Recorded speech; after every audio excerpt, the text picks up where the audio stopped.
Hello guys ඉතින් අදත් ඔයාලා සාදරයෙන් පිළිගන්නවා. ඉතින් ඔයාලා දන්නවා බූස්ට් එකක් ඔයාලා රන් කරද්දී ඔයාලට දෙවෙනි බූස්ට් එකක් කියනවා පළවෙනි බූස්ට් එකක් ඔයාලා රන් කරනවා නම් ඒ බූස්ට් එකේ රිච් එක ගොඩක් ගිහිල්ලා දෙවෙනි බූස්ට් එකේ රිච් එක ගොඩක් අඩු වෙනවා. ඉතින් ඒක කොහොමද වෙන්නේ? මොන වගේ හේතුද ඒකට බලපාන්නේ කියලා තමයි අද මම මේ වීඩියෝෙන් කියන්න යන්නේ. ඉතින් වීඩියෝ එකත් එක්ක එකතු වෙලා ඉන්න කෙනා channel එක subscribe කරලා නැත්නම් දැම්ම subscribe කරන්න කෙනා එකම bell icon එක click කරලා වීඩියෝ එක like එකක් දාන්නත් අමතක කරන්න එපා කියනවා. එහෙනම් අද අපි වීඩියෝ එකට ගිහින් බලමු මොනවද මේකට හේතු කියලා.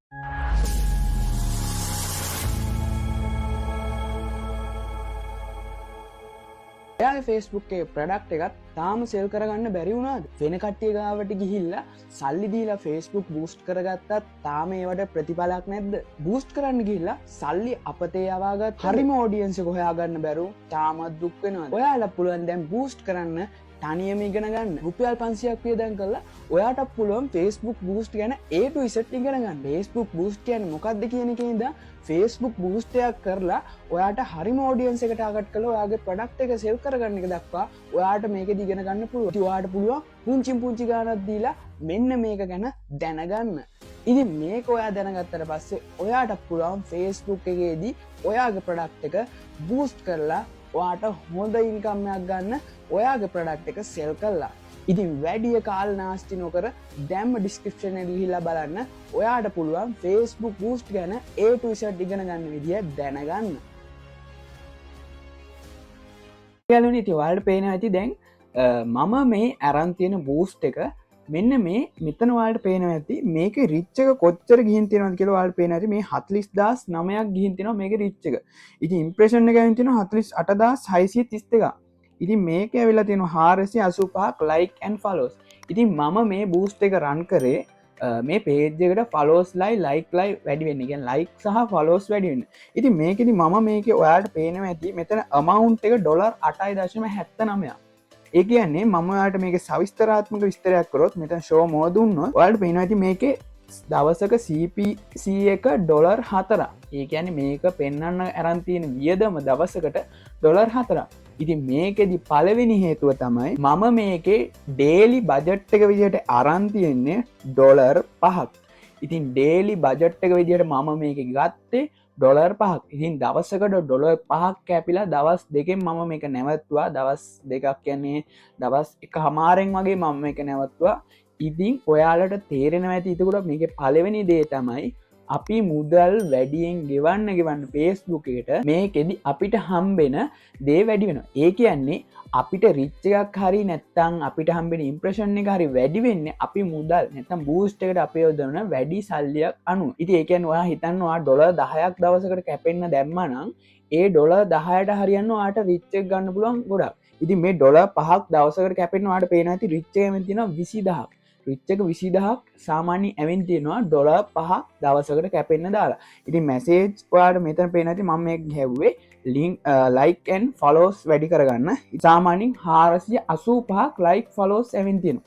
ඉතින් මේක වැඩි උනේ මම දවසකට $5ක් ගහපු නිසා ඔයාලා සාමාන්‍ය බූස්ට් එකක් රන් කරද්දී ඔයාලා මෙහෙම කරන්න. ඔයාලා බූස්ට් එකක් රන් කරද්දී ඔයාලා මුලින්ම කරන්න ඔයා පේජ් එක පටන් ගත්ත කාලේ බූස්ට් එක රන් කරන්න ගත්ත කාලේ ඔයාලා මුලින්ම පොඩි බජට් වලින් ඔයාගේ බූස්ට් එක රන් කරගෙන යන්න. ඊට පස්සේ ඔයාලා සාමාන්‍ය මාසයකට එක බූස්ට් එකක් දවස් දෙකකට $10ක් දවසකට $10ක් වගේ රන් කරලා බලන්න. ඔයාට රිච් එක වගේම මැසේජ් ප්‍රමාණයත් වැඩි වෙනවා ඔයාලට බලා ගන්න පුළුවන් වෙයි. ඉතින් මේක ඔයාලා කරලා බලන්න ඔයාලා හිතන තරම් ඔයාට බූස්ට් එකට මැසේජ් දෙන්න නැත්නම් රිච් එක වැඩි වෙන්නේ නැත්නම් ඔයාලා මාසෙකට එකක් කරන්න ඔයාගේ බජට් එකෙන් වෙන් කරන්න මාසෙකට එකක්. ඉතින් ඔයාට පුළුවන් මේක try කරලා බලන්න. මේක try කරලා බලද්දී ඔයාටම බලා ගන්න පුළුවන් ඔයාගේ page එකට එන message සහ reach එක. මම කතා කරන දෙවෙනි boost එක තමයි ඔයාලට මේ page. ඉතින් මේකෙදි ඔයාලට පේනවා ඇති reach එක ඇවිත් තියෙන 3979. ඉතින් ඊට අමතරව මේකේ impression එක 6366යි. ඉතින් මේකේ මොකද්ද වෙනස? මේක වෙනස තමයි ඔයාලට පේනවා ඇති CPC එක 0.05ක් වගේ ප්‍රමාණයක් තමයි දවසකට මේක පෙන්වන්න කැපිලා තින්නේ. ඊට අමතරව මේකේ total amount එක $6.1. ඒ කියන්නේ මම මේකෙදි $6ක් මම රන් වෙන්න දැම්මේ දවසකට $1 එකක් ගානේ කැපෙන්න. ඔයාලා පේනවා ඉතින් මෙතන දවසකට $1 එකක් ගානේ කැපෙන්න. ඒ කියන්නේ මම අර කියනවා වගේ දවසකට $1 එකක් ගානේ කැපිලා දවස් 6න් ඉවර වෙන්න තමයි මම මේක රන් කරලා තියෙන්නේ. දවස් 5ට මට මැසේජ් 45ක් ඇවිත් තියෙනවා. ඉතින් මැසේජ් ප්‍රමාණයත් අඩුයි අරකට සාපේක්ෂව ලයික් ෆලෝස්ලා ආවත් මැසේජ් ප්‍රමාණයක් අඩුයි. මොකද මම $5 රන් කරේ. ඔයාලට දැන් අදහසක් ගන්න පුළුවන්. අපි Facebook එකට බූස්ටයක් රන් කරන්න ගෙවන්න අපිට හම්බෙන රිච් එක සහ ඉම්ප්‍රෙෂන් එක එක්කම අපි බලාපොරොත්තු වෙන ගෝල් එක ගැන ඔයාලා දන්නේ නැත්නම් මේ උඩින් කාඩ් එකේ ඒක බලන්න පුළුවන්. ඉතින් ඉන්න ගෝල් එක ගැන අපිට යම් අදහසක් ගන්න පුළුවන්. ඉතින් ඔයාලටත් මම කියන්නේ අර විදිහට මාසෙකට එකක් try කරන්න ඔයාලට අනිවාර්යයෙන්ම වෙනසක් බලා ගන්න පුළුවන් වෙයි. ඉතින් මේකෙදි අඩු රිච් එකක් සහ අඩු මැසේජ් ප්‍රමාණයක් තමයි මට ඇවිල්ලා තියෙන්නේ. අරකට සාපේක්ෂව. ඉතින් මේකේ තියෙන වෙනස්කම තමයි අපි පළවෙනි එක ගෙවපු ගානට වඩා දෙවෙනි එකට ගෙවපු ගාන අඩුයි. ඉතින් මේකෙදි දෙවෙනි එකේ රිච් එක ගොඩක් අඩු වුණා. රිච් එක අඩු වුණා කියන්නේ අපි සාමාන්‍යයෙන් දවස් 5කට $6ක් තමයි ඒකෙදි ගහලා තිබ්බේ. දවස් 5කට $6ක් ගහලා තිබ්බ නිසා අපිට මැසේජ් එකෙන් තිබ්බේ 45යි. රිච් එක එකෙන් තිබ්බේ 3000 ගාණක්. ඉතින් පළවෙනි එකේදී අපි ඒකෙදි දවස් දෙකට $10ක් ගහලා තිබ්බා. දවසකට $5ක් කැපෙන. ඉතින් දවසකට මේක රීච් එක ඇවිත් තිබ්බා 40000ක්. ඉතින් ඔයාලටම වෙනස තේරුම් ගන්න පුළුවන්. Facebook එකට වැඩියෙන් බූස්ට් එකට වියදම් කරපු නිසා අපිට රීච් එක ගොඩක් ලබා ගන්න පුළුවන් වුණා. ඉතින් සාමාන්‍යයෙන් මේක තමයි ලොකුම වෙනස Facebook එකේදී රීච් එක සහ අඩු රීච් එකක් එන්න. ඒ කියන්නේ ගොඩක් ලොකු රීච් එකක් සහ අඩු රීච් එකක් එනවා වගේ බූස්ට් එකට. ඉතින් ඔයා බජට් එක වැඩි කරන තරමට ඔයාට රීච් එක වැඩි වෙනවා. බජට් එක අඩු කරන ප්‍රමාණයට ඔයාට රීච් එක සහ අර එන මැසේජ් ප්‍රමාණය අඩු වෙනවා. මොකද ඔයාගේ බූස්ට් එක පෙන්වන ප්‍රාරාසය මේකෙදි තමයි වෙනස් වෙන්නේ. හරි යාළුවනේ, ඉතින් මම හිතනවා ඔයාලට දැන් යම් අදහසක් මෙන්න මේ Facebook බූස්ට් එක වෙනස් වෙන එක නැත්නම් රීච් එක වෙනස් වෙන එක පිළිබඳව යම් අදහසක් ඔයාලා ලබා ගන්න පුළුවන් වෙන්නේ නැති කියලා.